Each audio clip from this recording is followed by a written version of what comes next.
Israel को Iran पे एक गुस्सा था। ईरान एक वाहिद मुल्क रह गया है जो उसके आलमी बड़ी हुकूमत के मंसूबे के अंदर रुकावट है। जंग जो है ये कई दिन चलेगी। ईरान को हम तनहा छोड़ देंगे, कोई मुल्क ईरान का साथ नहीं देगा। कालियां दे नाल कानू मारिए उडारियां साड़ियां ध्यान अमरीका नाल जारियां। मिस्र, उर्दन, इराक और शाम, यहाँ एक पूरी तबाही फैला दी है। अब हम अंजाम के करीब पहुंच रहे हैं जिसमें सरहदें ख़त्म हो जाएंगी। गजा की और इसराइल की ये जंग अब किसी तौर पर ख़त्म।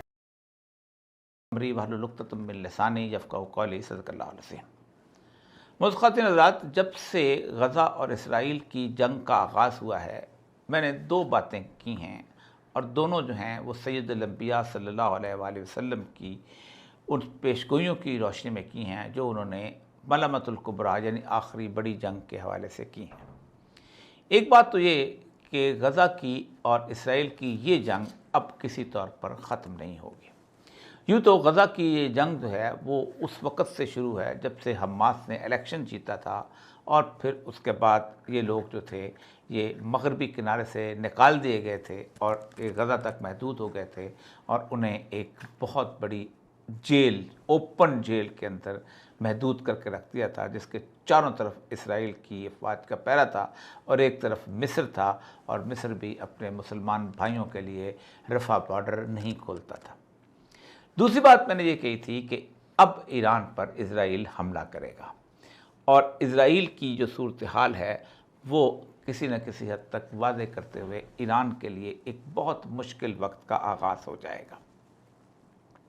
अमूमन लोग इस बात पे तबसरा किया करते थे कि इसराइल नहीं बल्कि अमेरिका जो है वो ईरान पर हमला करेगा, लेकिन बार बार मेरी इस बात के ऊपर और सियासी तबसरे के हिसाब से भी मैं अक्सर कहता था कि बिल आखिर इसराइल को ईरान पर हमला करना पड़ेगा, क्योंकि इसराइल की उन सारी की सारी जितनी भी इसकी प्लानिंग है उसके अंदर ईरान एक वाहिद मुल्क रह गया है कि जो उसके आलमी बड़ी हुकूमत के मंसूबे के अंदर रुकावट है।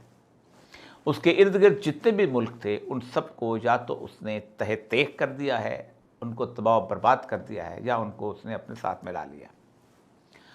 उसके मुकाबले में आखिरी मुल्क जो कि किसी न किसी हद तक रेजिस्टेंस दिखाता था वो शाम का मुल्क था, और वो भी उस ज़माने से चला आ रहा था जब से बशार अल असद के बाद हाफिज़ अल असद जो थे ये सोवियत यूनियन के साथ थे। तो चूँकि इजराइल अमरीकी लॉबी में था और वो जो थे वो सोवियत यूनियन यानी रूस के लॉबी में थे, इसलिए वो उसके ख़िलाफ़ लड़ते थे।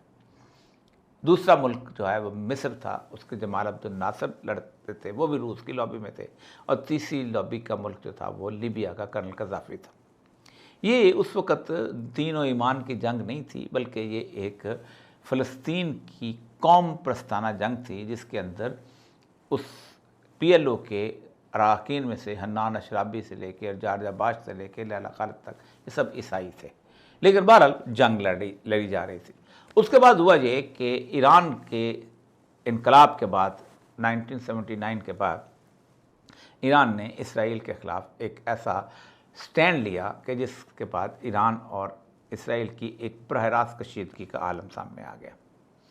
ईरान की मुख्तलिफ प्रॉक्सीज़ में सबसे बड़ी प्रॉक्सी जो थी वो हिज़्बुल्लाह की थी, जो कि लेबनान के अंदर हसन नसरुल्लाह की सरबराही के अंदर काम कर रही थी।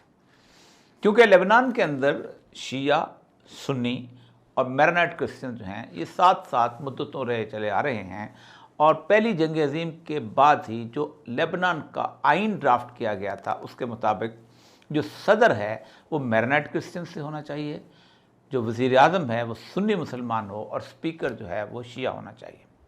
लेकिन चूँकि वहाँ पर लेबनान के अंदर इसराइल का इन्फ्लुएंस इस लेवल का था कि एरिल शरून जो है वो बाकायदा कई 100 किलोमीटर अंदर दाखिल होके अपनी फोर्सेस को लेके गया था और उसने साबरा और शतीला पर बमबारी भी की थी, और वहाँ पर उसको बाकायदा OP पोस्ट पे बैठ के उस बमबारी की निगरानी भी की थी।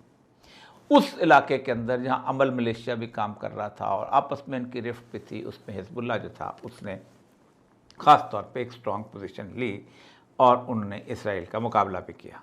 और उनके जो मशहूर जंग है जिसके अंदर इसराइल के अंदर अच्छी खासी उनके आज सूरत ये पैदा हो गई थी कि हिजबुल्लाह ने उनके यरूशलेम के इलाके भी और तल अवीव के इलाके भी से वो उनके हमलों की वजह से लोगों को खाली करने पड़ गए थे।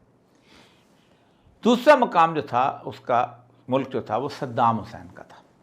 सद्दाम हुसैन के ख़िलाफ़ अमेरिका को जिसे लॉन्च किया गया, वेपन ऑफ मास डिस्ट्रक्शन और कहानियाँ बनाई गईं और सद्दाम हुसैन के ख़िलाफ़ बाकायदा 2003 के अंदर अमेरिका जो वहाँ हमलावर हुआ और उस वक़्त ईरान ने एक बहुत अजीब व गरीब किस्म की खामोशी इख्तियार की।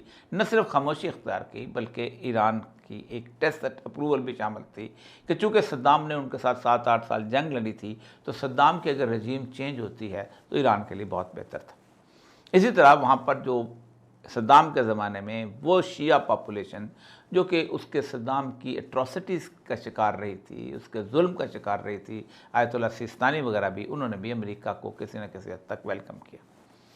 आखिर अमेरिका 2003 में जब वो दाखिल हुआ है तो सद्दाम का मुजस्समा गिराने के बाद जो जंग अगर कहीं लड़ी गई है तो वो जो सुन्नी ट्रायंगल के अंदर लड़ी गई है, लेकिन आखिरकार उस पर उन्होंने कब्ज़ा कर लिया और वहाँ पर एक हुकूमत बन गई, कुर्दों की अपनी अलहदा बन गई, ये इस इलाके के अंदर शिया अक्सरियत थी उनकी अलहदा बन गई। लेकिन अब ये इतनी कमज़ोर हुकूमत थी कि इज़राइल जो था उसके सामने इसकी कोई हैसियत नहीं बाकी रह गई थी। ईरान ने वहाँ पर अपना पाँव जमाने की कोशिश की और उसने वहाँ पास्तारान को वहाँ ला के बिठाया। दुनिया भर से उसने लोगों को रिक्रूट किया, जिसमें ज़ैनब यून भी थे, जिसमें फ़ातिमा यून भी थे, जिसमें लिवाए अब्बास भी थे। मुक़द्दसात के तहफ़्फ़ुज़ के नाम पे वहाँ पहुँचे और फिर इसराइल ने अमेरिका को मजबूर किया कि वो इस सारे इलाके के अंदर ईरानियन इन्फ्लुएंस को ख़त्म करे। और आपको याद होगा कि वो मशहूर अटैक जो कि कासिम सुलेमानी की शहादत के ऊपर मुंतज हुआ, उसके बाद ईरान की जो ताकत और क़ुव्वत जो था वो इराक़ में कम होने लगी, क्योंकि एक और बड़ा मामला जो था वो ये था कि मुक़्तदर सदर और दूसरे लोग जो थे वो समझते थे कि यहाँ ईरानी जो हैं वो हमारे ऊपर, अजम के लोग जो हैं अरब के ऊपर आ गए हैं।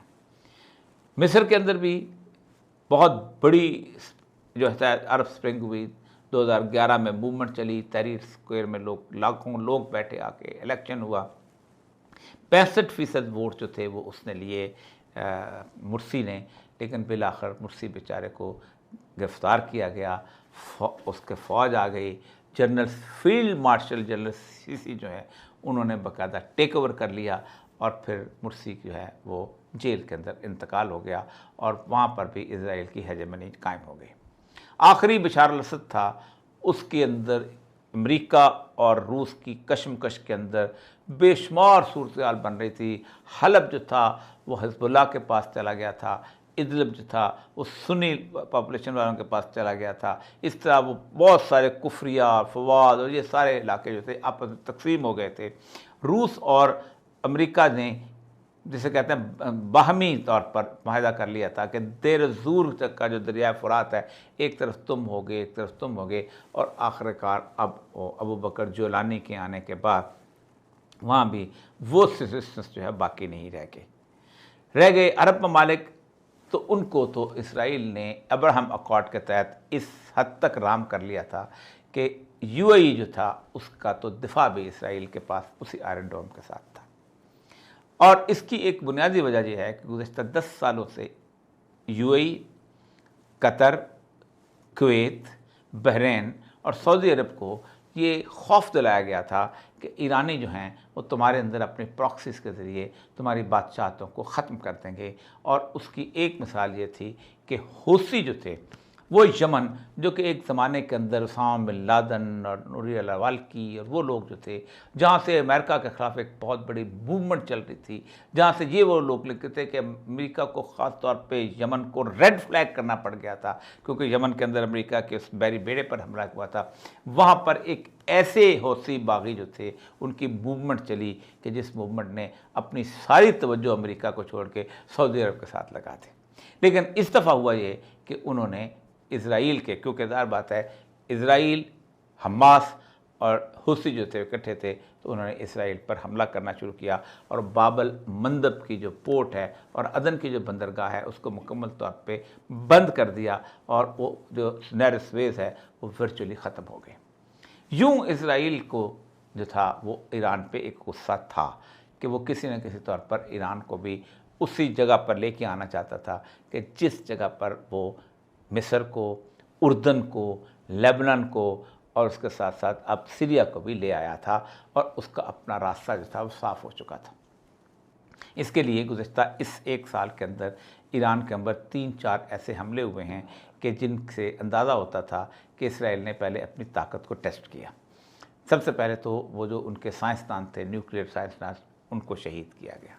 फिर उसके बाद यके बाद दीगरे 3 हिज़्बुल्लाह के सरबराह जो थे उनको शहीद किया गया। फिर उसके बाद इस्माइल हानिया जो थे वो ईरान के अंदर पनाह लिए हुए थे, उनको वहाँ पर ईरान के अंदर घुस के शहीद किया गया। तो इस सारे सिनेरियो में अंदाज़ा होता था कि इसराइल अपने ड्रोन से या अपने उसके अंदर लोग जो वहाँ बैठे हुए हैं उनकी वजह से वहाँ पर हमलावर ज़रूर होगा। रसूल अकरम सल्लल्लाहु अलैहि वसल्लम की जो हदीस मैं अक्सर बयान करता हूँ, जिसकी वजह से मैं समझता था कि ईरान जब इस वक्त इसराइल के साथ लड़ेगा तो जिस तरफ उसकी सूरत हाल जाएगी तो पूरी मुस्लिम उम्मा उससे लैदा हो जाएगी। आप सल्लल्लाहु अलैहि वसल्लम फरमाया, हदसना इब्न इदरीस अन नबी अन जद्दही अन अबी हुरैरा क़ाल क़ाल रसूलुल्लाह सल्लल्लाहु अलैहि वसल्लम अव्वलन नास हिलाकन फ़ारिस सुम्मल अरब अला आसरिहिम। इब्न इदरीस अपने वालिद से, वो अपने दादा से रवायत करते हैं कि हज़रत अबू हुरैरा फरमाते हैं कि रसूलुल्लाह सल्लल्लाहु अलैहि वसल्लम ने इरशाद फरमाया, सबसे पहले लोगों में से फ़ारस वाले हिलाक होंगे। फ़ारस ईरान के उस हिस्से कहते हैं, फिर उनके पीछे अरब वाले। ये हदीस जो बार बार मैंने इसलिए सुनाया करता था कि ए अहले अरब, तुम आज अगर ईरान के साथ खड़े हो जाओ तो तुम अपनी तबाही से भी बच सकोगे, वरना जो अगली हदीस जो है वो ये है जो अब नज़र आ रहा है सिनेरियो, वो आपको ये है कि देखें, आपने फरमाया, हज़रत काब से रवायत है, उन्होंने फरमाया कि करीब है कि मशरकी समुंदर दूर हो जाएगा और इसमें कोई किश्ती भी ना चल सकेगी, चुनांचे एक बस्ती वाले दूसरी बस्ती में न जा पाएंगे और ये जंग अजीम के वक्त होगा। ईरान ने धमकी दी थी कि हम स्टेट ऑफ हुर्मुज़ जो है उसको ब्लॉक कर देंगे, यानी वहाँ अगर एक जहाज़ खड़ा कर दिया जाए, ये जो खलीज फ़ारस है, तो पूरा पूरा जो है इलाका जो रुक जाता है, चौक हो जाता है और 37% तेल जो है वो नहीं निकल सकेगा, जो दुनिया पूरी को वहाँ से सप्लाई होता है, जो कि जबल अली से, दुबई से, कतर से, कुवैत से, इराक़ से वहाँ से निकलता है और वो होता हुआ ये स्टेट ऑफ हुर्मुज़ से होता हुआ फिर आपके ग्वादर के पास से होते बाहर आ जाता है। अब सूरत हाल ये है कि जब ये जंग शुरू होगी तो ज़ाहिर बात है स्टेट ऑफ हुर्मुज़ जो है तो क्लोज होनी है। लेकिन हुआ क्या है? हुआ ये है कि कल रात तक, ये मेरे हाथ में खबरें हैं, इसराइल टाइम्स की खबर है कि Israel said ready to strike Iran possibly within days even as nuke talks set to resume, कि इसराइल जो है वो 2-3 दिनों के अंदर या दिनों के अंदर जो है वो उस पर हमला करने वाला है, और ये अमेरिका ने इस खबर जो है उसको दिया। रात को 11 बजे के करीब मैंने ये इस खबर जब फ्लैश हुई तो मुझे अंदाज़ा नहीं था कि सिर्फ 3-4 घंटे के बाद ही इसराइल उस पर हमला कर देगा। अब जब इसराइल ने उस पर हमला किया है तो आप अंदाज़ा करें कि तेहरान शहर के इर्द गिर्द जो हैं तकरीबन 6 मिलिट्री बेसिस पे हमला किया गया है। ख़ास तौर पे उनका जो मिलिट्री कॉम्प्लेक्स है पार्ट चीन वाला, उस पर हमला किया गया है। उनके यूरेनियम के जो नतानस का जो वो है सेंटर जहाँ यूरेनियम करते हैं उसको किया गया है, और पास्तारान के जो सरबराह हैं हुसैन सलामी जो हैं उनको शहीद कर दिया गया है। इसराइल की और ईरान की आपस की एक दफ़ा दोनों की मिलिट्री माइट का जायज़ा ले लेते हैं और फिर उसके बाद में आपको बात करते हैं कि ये जंग जो है वो निकलेगी कहाँ तक और कौन कौन इसके अंदर इन्वॉल्व होगा और किसकी सूरत हाल बनेगी। जहाँ तक इस बात का तल्लक है कि अरब इसमें इन्वॉल्व होंगे तो मुझे नहीं लगता। पाकिस्तान का तो मामला यह है कि हम तो अमेरिका की परेड के अंदर गए हुए हैं और वहाँ हम अपनी ज़िंदगी के अंदर हम दोबारा जो है हम काम ले रहे हैं कि हमें जनाब दहशतगर्दों से लड़ाओ, हम अफ़गानों से लड़ेंगे, हमें तुम पैसे दो। इसराइल की इस वक्त जो लैंड फोर्सेस की जो कंपैरिजन है ये मेरे सामने है, लेकिन टैंक्स जो हैं इसराइल के पास जो हैं वो 1370 हैं, जबकि ईरान के पास 1996 टैंक हैं। आर्मर्ड व्हीकल जिसे कहते हैं वो बख्तरबंद गाड़ी, ये 43,700 हैं इसराइल के पास, जबकि ईरान के पास 65,765 हैं। सेल्फ प्रोपेल्ड आर्टिलरी जो होती है वो 650 इसराइल के पास हैं, 580 इनके पास हैं। और रॉकेट आर्टिलरी जो है जिससे रॉकेट फायर किया जाता है 150 इसराइल के पास हैं, जबकि ईरान के पास 775 हैं। तो जहाँ तक लैंड फोर्सेस का तल्लक है, ईरान को खासी बढ़तरी हासिल है इसराइल के ऊपर। अब आते हैं एयर पावर के ऊपर। एयर पावर में जो टोटल एयरक्राफ्ट हैं इसराइल के पास 612 हैं, जबकि ईरान के पास 551 हैं। फाइटर एयरक्राफ्ट इसराइल के पास 241 हैं, ईरान के पास 186 हैं। स्पेशल मिशन एयरक्राफ्ट 23 हैं इसराइल के पास, ईरान के पास 10 हैं। उसके बाद ट्रेनर एयरक्राफ्ट इसराइल के पास 155 हैं, ईरान के पास 102 हैं। एरियल टैंकर्स जो हैं वो 14 हैं, ईरान के पास 7 हैं। हेलीकॉप्टर इसराइल के पास 116 हैं, ईरान के पास 129 हैं। अटैक हेलीकॉप्टर जो हैं इसराइल के पास 48 हैं और ईरान के पास 13 हैं। जो मिलिट्री स्ट्रेंथ जो है वो यानी नफरी जिसको कहते हैं, जो पर्सनल हैं इसराइल के 1,70,000 हैं, जबकि ईरान के पास 6,10,000 हैं। ये वाज़ेह फ़र्क है इसराइल का। और आप समझते होंगे कि इसराइल के पास तो फ़ौज बहुत थोड़ी है। जी हाँ, ये पाकिस्तान समेत मुसलमान मुल्कों समेत और इसराइल के दरमियान एक फ़र्क है। पाकिस्तान चूँकि नज़रियाती रियासत है, इसलिए पाकिस्तान के अंदर फ़ौज इसी तरह होनी चाहिए जैसे इसराइल के अंदर है। इसराइल में बराबर रेगुलर फ़ौज नहीं होती। वहाँ पर मैट्रिक के बाद हर शख्स को 2 साल के लिए फ़ौज के अंदर जाके अपनी ज़िम्मेदारियाँ अदा करना होती हैं और फिर उसके बाद वापस आके दोबारा काम करने में लग जाता है। इसलिए जब कभी जंग का ऐलान होता है तो सारी की सारी फ़ौज जो है बुला ली जाती है।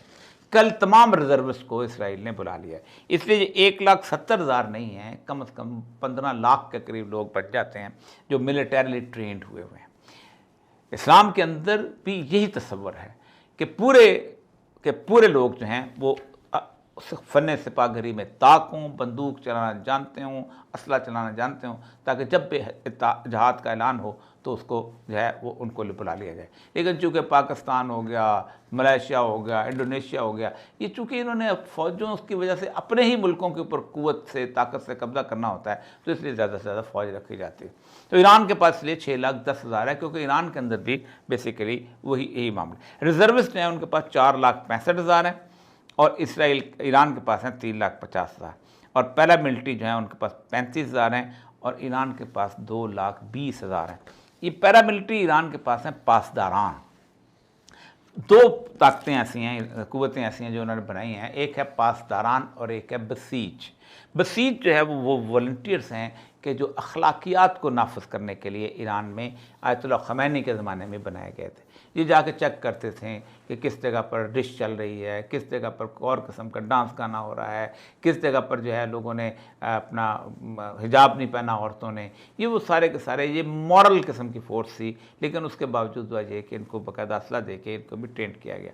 दूसरे उनके हैं पासदारान इनकलाब। ये वो लोग हैं कि जिन्होंने ईरानी इनकलाब के अंदर बाकायदा हिस्सा लिया था और फिर उनको ऑर्गेनाइज़ किया गया, उनको बाकायदा तनख्वाह दी गई। और ये वो लोग हैं कि जो मुख्तलिफ़ किस्म की बंदरगाहों में बाकी जगहों पे काम करते हैं।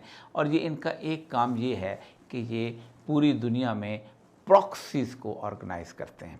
मसलन वो हज़ारों को अफ़गानिस्तान से भर्ती करेंगे और उनको ज़ैनबियून के नाम पे उनको लेके जाएंगे और उनको मुख्तलिफ़ इस्लामी ममालिक के अंदर भेज के लड़ाएंगे। इसी तरह पाराचनार से फ़ातिमियून की पूरी जो है एक ग्रोह है वो जाता है। लिवाए अब्बास के नाम के ऊपर बगदाद के अंदर ये रिक्रूट, इनको सब पासदारान जो हैं वो रिक्रूट करते हैं, जिनके वो कासिम सुलेमानी थे और कल जो हैं वो जो साहब जो हैं वो उसके अंदर इस शहीद हुए हैं, वो भी पासदारान के इनकलाब, वो एक किस्म आर्मी के साथ उनका तकरीबन चीफ ऑफ स्टाफ होते हैं, वो जो इस पासदारान के सरबराह होते हैं। तो ये एक उनके पास है वो लोग जो हैं। अब ये लोग जो हैं ये बेसिकली ज़ाहिर बात है बहुत इंथुजियास्टिक हैं और समझते हैं कि हम जो हैं बहुत ज़्यादा लड़ के आगे जाके फ़तह हासिल कर सकते हैं। ईरान इराक वॉर जो है उसके 8 साल भी इन्होंने ही, पासदारान ने ही अपना दिखाया था। यहाँ तक कि पाकिस्तान से भी लोग गए थे जो कि ईरान इराक वॉर के अंदर वहाँ जो है उनके बच्चे मारे गए। मैं एक झंग के पाप को जानता हूँ, मैं ज़माने में ही था कि जिस वक्त वो वहाँ पर गया था उसके 2 बच्चे वहाँ पर शहीद हुए। नेवल फोर्स जो है ये बहुत इम्पॉर्टेंट है।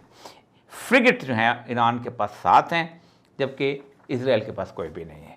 इसराइल की हमायत के लिए आपको याद होगा कि अमेरिकन जो हैं वो उसके बेड़े जो हैं इस खलीज के अंदर घूमते फिरते हैं। कॉरवेट्स जो हैं ये 7 हैं इसराइल के पास, उनके पास 3 हैं। सबमरीन इसराइल के पास 5 हैं, ईरान के पास 19 हैं।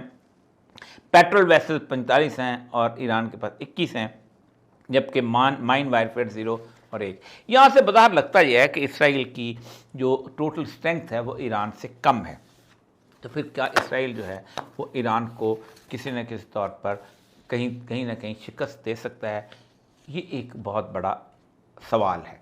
इसराइल ने अपनी सारी की सारी जो प्लानिंग है वो ड्रोन्स पे ऊपर की हुई है और वो अनमैन्ड होती है, ताकि उनके पास नफरी कम है तो वो ड्रोन्स के हिसाब से उसी हिसाब से वो बाकायदा उनको भेजते हैं। मैंड तो नहीं होते, उनके साथ बम लगे होते हैं और टारगेट करते हैं। यही वजह है कि इसराइल का जो सिस्टम है वो जो सैटेलाइट सिस्टम है वो खासा स्ट्रॉन्ग है और वो टारगेट जो है उसको ख़ास तौर पे अचीव करते हैं।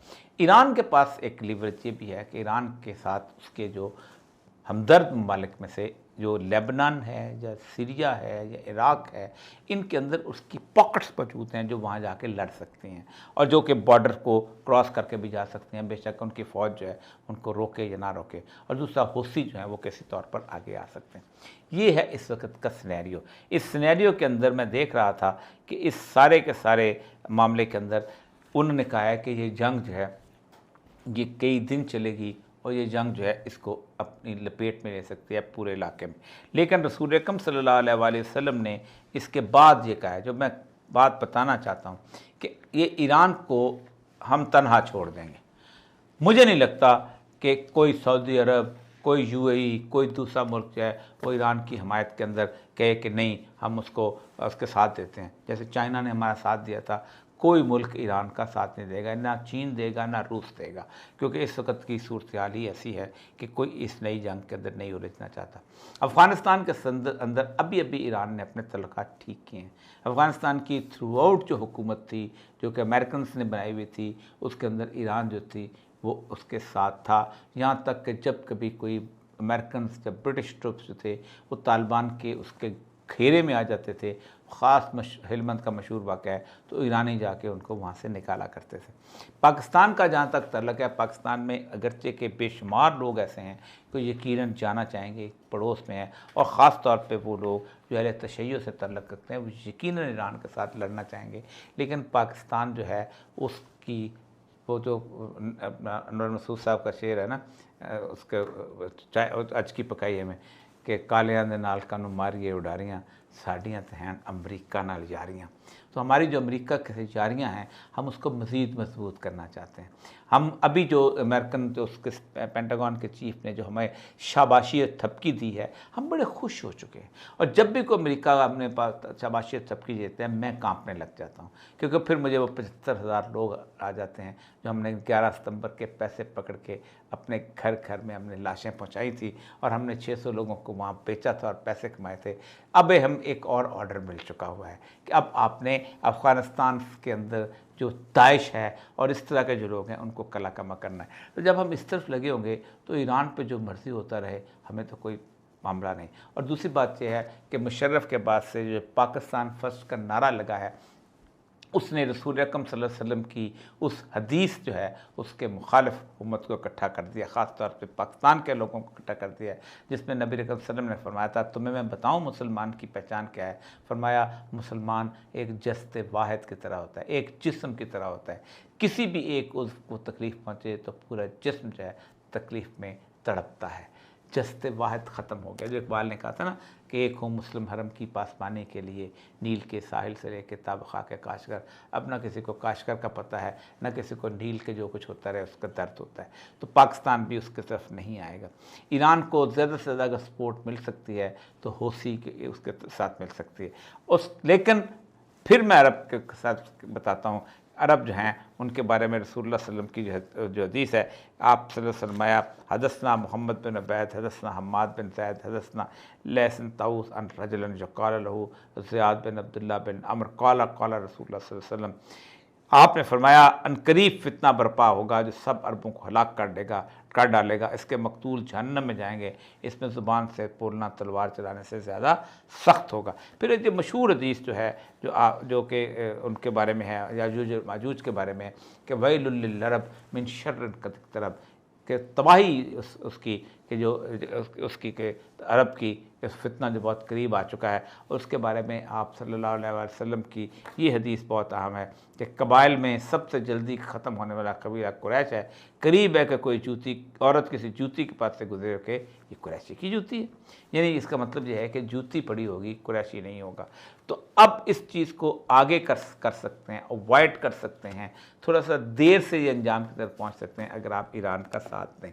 पाकिस्तान को आउटराइटली जो है इस वक्त अमेरिका के ख़िलाफ़ खड़े होकर ईरान के बारे में कहना चाहिए कि ईरानी जो हैं ये जो है इसके बारे में हमला जो है इसराइल गलत कर रहा है। ख़ुद अमेरिका अभी इस वक्त जो है इसराइल का खुलकर इसलिए साथ नहीं दे रहा कि वो समझता है कि कल को अगर नेगोशिएशंस होंगी तो उस नेगोशिएशन के अंदर अमेरिका जो है वो ईरान के ऊपर एक एहसान रखेगा और कहेगा कि मैं तुम्हारी नेगोशिएशन कर ली हैं। लेकिन उससे पहले इसराइल की ये कोशिश ये है कि जैसे उसने अमेरिका के साथ मिल के मिस्र, उर्दन, इराक़ और शाम यहाँ एक पूरी तबाही फैला दी है कि अब इराक़ में कोई एयर फोर्स नहीं है, इराक़ के टैंक्स ख़त्म हो चुके हुए हैं, मिस्र के अंदर कोई अपोजिशन नहीं है, शाम के अंदर भी कोई उस तरह की ऐसी कैफियत नहीं रह गई, लेबनान को माशी तौर पर इतना बदहाल कर दिया है कि वहाँ खाने को कुछ नहीं मिलता।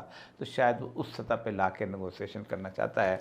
ईरान की ये न्यूक्लियर उस इंस्टॉलेशन पे उन्होंने हमला किया था, ये उसका नक्शा मेरे सामने है।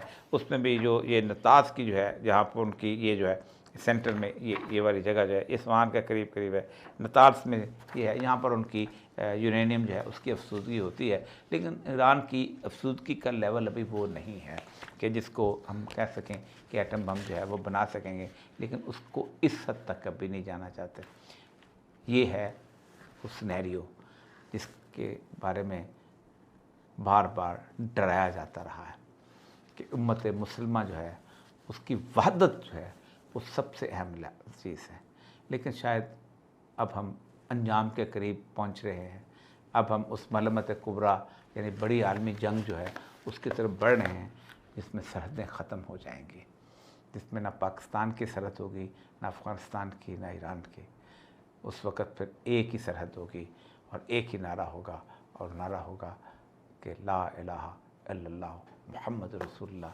और वो नारा कहाँ से निकलेगा और कहाँ जाएगा इसके ऊपर बहुत तफसील सी बात है। लेकिन रसूल अकरम सल्लल्लाहु अलैहि वसल्लम ने फरमाया मेरी उम्मत में एक गिरोह क़यामत तक जहाद करता रहेगा। और सहाबा ने पूछा या रसूलल्लाह कहाँ तलाश करें? फरमाया बैतुल मक़दस के इर्द गिर्द।